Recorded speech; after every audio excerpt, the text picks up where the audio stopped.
Welcome to the deep dive.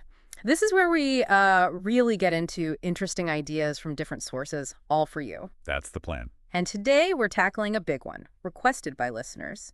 Robert Greene's The 48 Laws of Power, specifically a few key laws. Yep. We're not doing all 48, obviously, but focusing on 3 that really stand out. Our goal, to unpack the core ideas, look at the history Greene uses, and, pull out some practical stuff, a shortcut maybe, to understanding these, well, sometimes controversial principles. Exactly. We'll be looking closely at Law 46. Never appear too perfect. Then Law 47. Do not go past the mark you aim for. In victory, learn when to stop. Okay.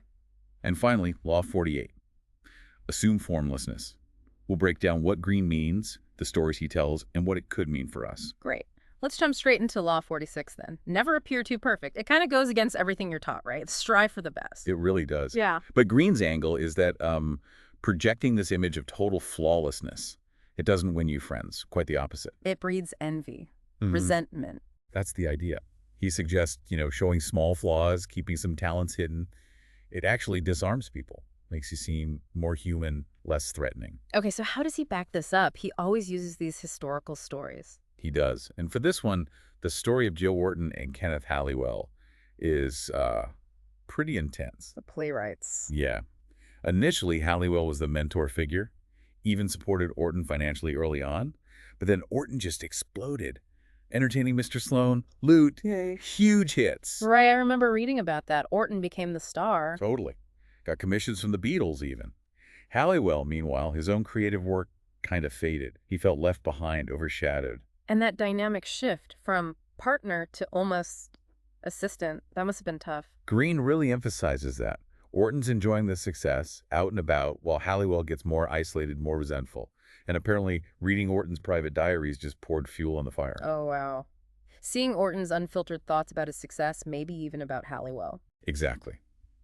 While you could point to other issues, Greene argues the diaries confirm this deep, boiling envy. He brings in Kierkegaard's idea of unhappy admiration. Unhappy admiration. Like, Halliwell didn't just admire Orton.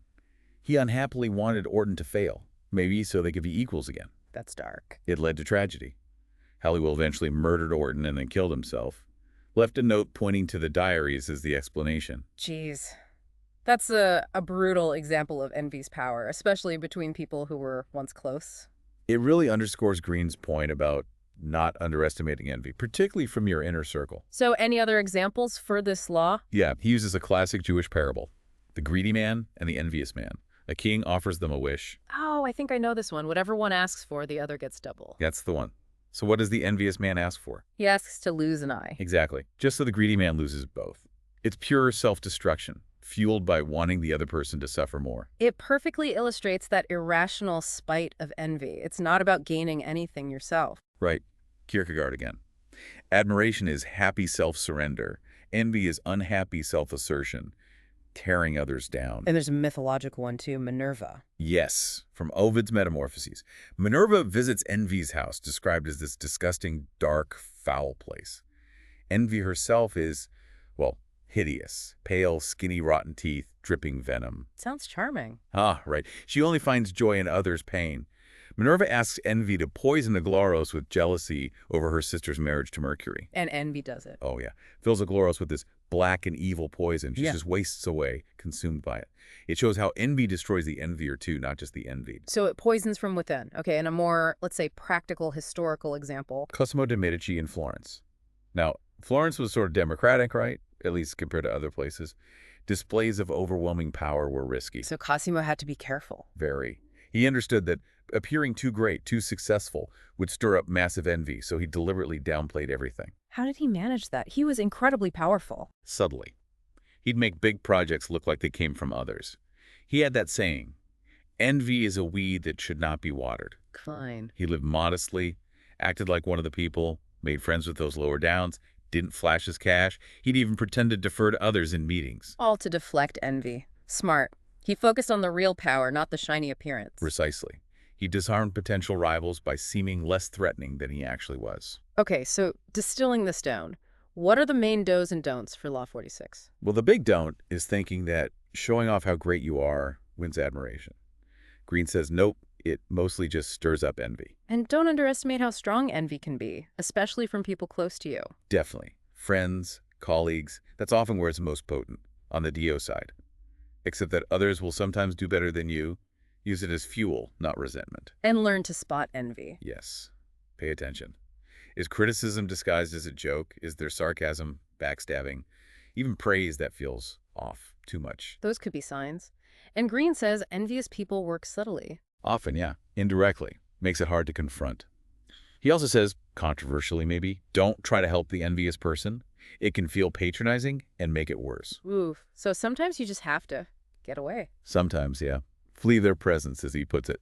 Also, DO be extra careful in places where power displays are frowned upon, democracies, peer groups. And the key tactic, reveal a flaw. Right, yeah. DO reveal a harmless defect sometimes, like Grayson said, affect some lapse. Makes you relatable, less perfect, less of a target. Okay, so practical takeaways for listeners. How do we actually use this? First, just be aware. Think about how your success might look to others around you. Especially those maybe not doing as well. Exactly. Maybe practice a little self-deprecation or mention luck or help from others. Don't take all the credit, even if you deserve it. Cultivate new friends as you rise. Don't just rely on old ties that might strain. Good point. Learn the signs of envy. Focus on real substance, not just looking superior. Yeah. And yeah, consider showing a minor vulnerability strategically. Makes you human. Lots to think about there. Okay, let's shift gears. Law 47. Do not go past the mark you aimed for. In victory, learn when to stop. This one is all about the danger zone, right after you've won. The moment of victory is dangerous. How so? Well, you're flying high, right? Feel invincible? Arrogant, maybe? Overconfident? That's when you push too far. Go beyond your original goal. Yeah, you overextend, make new enemies you didn't need, and end up undoing your own success. Greene's advice. Set a goal, hit it, then stop. Resist that temptation to keep going just because you can. Makes sense. What are the stories here? He starts from Cyrus the Great, built the massive Persian Empire, conquered everyone, Medes, Lydia, Babylon, unstoppable. Okay. But then he decides to attack the Masagetai, nomads, led by Queen Tomyris. Not particularly rich, no obvious strategic need. So why do it? Yeah. Just more conquest, ambition. Seems like it. Pure hubris, maybe. Well, Tomyris even warned him. Said, basically, rule your own kingdom, leave us alone. She even offered him a fair fight across the river. but Cyrus didn't listen. Nope. He used a trick. Crossed the river, left a bunch of wine and food with his weakest troops as bait, then pulled his main army back. The banquet trick. Exactly. The Masagetai roll in, win easily, celebrate with the food and wine, get drunk, fall asleep. And Cyrus comes back and slaughters them. Yep. Captures Tomyris' son, Spargapizes, who then kills himself out of shame. Oh, man. Tomyris must have been furious. Beyond furious. She condemned Cyrus's treachery, demanded her son back. When Cyrus refused, she swore she'd give him his fill of blood. And did she? She did. In the next battle, the Masagetai crushed the Persians. Cyrus was killed.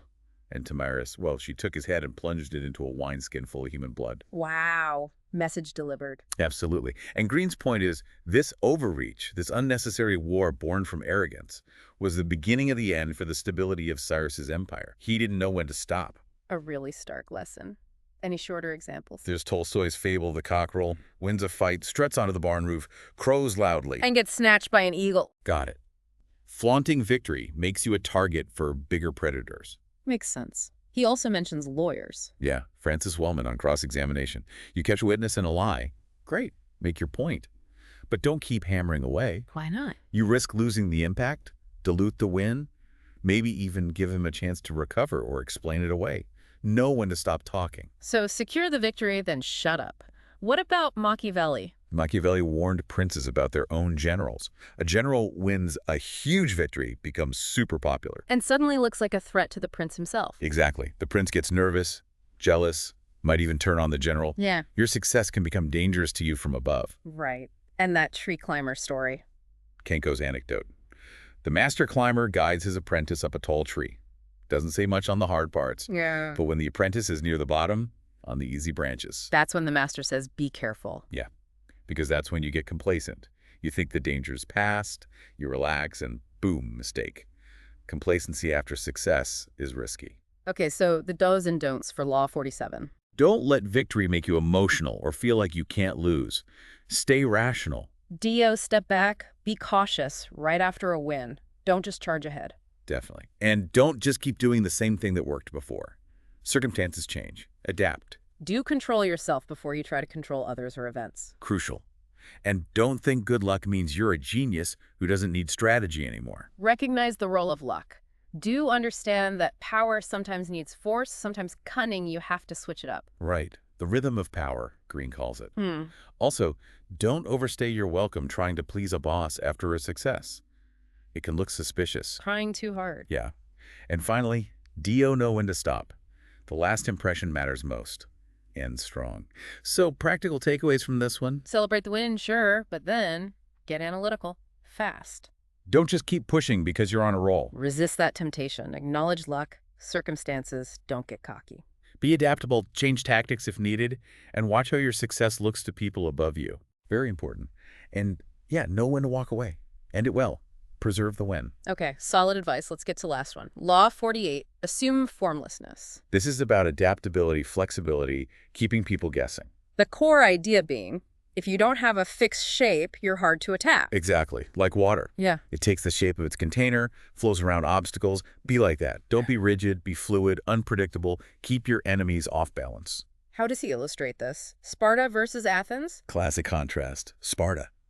Super rigid, militaristic, all about defense, amazing infantry, incredible discipline, like solid armor. But But that rigidity was also their weakness. Athens was more fluid, creative, focused on trade, naval power. They could adapt. so Sparta's strength became a liability. In the long run, yes. Greene argues Sparta couldn't cope with the changing world, especially the economic power and cultural influence of Athens. Their rigid system couldn't absorb or adapt to things like money and trade effectively, And Athens' fluidity won out. eventually. It wasn't just military might. It was adaptability, economic resilience. The lesson: rigid systems might feel safe short-term, but flexibility often wins in a dynamic world. Interesting. What about a more modern example? He talks about the communists in Manchuria fighting the nationalists in the Chinese Civil War. Their strategy was pure formlessness. How so? When the nationalists advanced, the communists just melted away, Yeah. dispersed. No fixed lines, no big battles on the enemy's terms. They'd harass, ambush, then vanish. Guerrilla tactics, basically. But on a strategic level, they were everywhere and nowhere. It created terror and confusion for the nationalists, who couldn't find a solid enemy to fight. Combined with propaganda, it worked. Like trying to punch water. It just flows around you. Perfect analogy. It shows the power of being ungraspable. Greene also uses a parable from Hanfetsu. The sage and the hare. Right. Farmer sees a hare accidentally run into a tree and die. So he stops farming and just waits by the tree for another hare to do the same thing. Which is foolish. Relying on a fluke, a past event, to repeat itself. Exactly. It shows the danger of getting stuck in old ways, assuming what worked once will always work. You have to adapt to now. Okay. Who else? Rothschild. Baron James Rothschild in Paris. Yeah. Lived through multiple revolutions, regime changes, monarchy, republic, empire. And he survived, even thrived. Absolutely. While others tied to specific factions rose and fell, Rothschild adapted. He never took attacks personally, dealt with whoever was in power. His power was his money, which was fluid. He himself remained outwardly formless, adaptable. Smart. Power through flexibility, not fixed allegiance. What about queens? Greene notes that queens ruling alone often had to be more flexible. Facing doubts about female rule, they couldn't always be rigid.